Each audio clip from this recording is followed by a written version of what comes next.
nama saya Sipa Aulia Rahman dari kelas A semester 3. Di sini saya akan menjelaskan tentang sejarah kodifikasi hukum pidana di Indonesia dan juga sejarah unifikasi dan dualisme hukum pidana di Indonesia. Yang pertama adalah sejarah kodifikasi hukum pidana di Indonesia.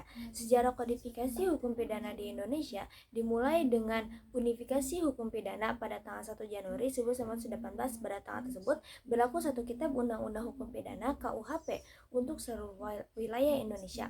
Sebelum unifikasi hukum pidana, Indonesia mengalami dualisme hukum, yaitu hukum Belanda kuno dan hukum adat. Hukum Belanda kuno berlaku sampai beberapa tahun setelah VOC berdiri pada tahun 1602. Namun hukum tersebut dianggap tidak mampu menyelesaikan masalah hukum di beberapa bandar perdagangan di Indonesia.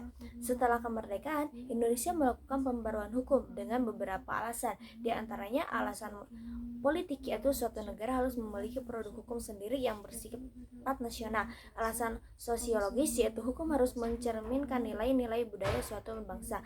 Alasan praktis, yaitu peraturan perundang-undangan harus mengikuti perkembangan zaman. Undang-Undang dengan nomor 73 tahun 1985 menyempurnakan nomor KUHP dan berlaku hingga. Kodifikasi hukum adalah pembukaan hukum dalam satu himpunan undang-undang yang membahas materi yang sama. Tujuan kodifikasi adalah untuk mencernakan kehidupan yang lebih baik bagi masyarakat melalui kapasitas hukum pidana yang sistematis. Dan yang kedua adalah sejarah unifikasi dan dualisme hukum pidana Indonesia. Masa sebelum penjajahan. Pada masa sebelum penjajahan, yaitu sebelum Belanda masuk dan menguasai kerajaan-kerajaan di Nusantara, banyak data yang menjelaskan bahwa sudah berlaku norma-norma kepidanaan berupa norma pidana adat yang diterapkan juga beragam dan berlaku secara terpisah menurut wilayah keusahaannya. Dengan kata lain, ada kerajaan yang berlakukan norma adat pidana secara turun-temurun dan diakui oleh setiap generasi. Ada pula kerajaan yang hanya menerapkan norma-norma pidana yang berlaku dan diakui oleh sekelompok masyarakat untuk setiap kasus.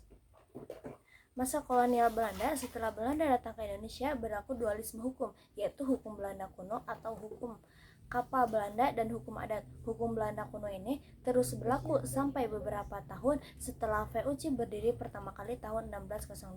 Namun seiring berjalannya waktu, hukum Belanda kuno dianggap tidak sanggup menyelesaikan masalah-masalah hukum yang terjadi di seluruh bandar perdagangan di Indonesia. Oleh sebab itu, pemerintah Belanda merasa perlu diberlakukannya aturan hukum yang baru. Pada akhir tahun 1609, di negeri Belanda memberikan kekuasaan untuk membuat sendiri peraturan kepada pengurus VOC di Banten. Aturan-aturan yang sudah dibuat kemudian dimuat dalam papan pengumuman pada dinding kantor VOC, kemudian disebut plakat. Himpunan perangkat yang dibuat oleh VOC itu semuanya mencakup hukum pidana dan hukum privat. Hukum privat sendiri diberlakukan hingga tahun 1848, sementara hukum pidana diberlakukan hingga 1867.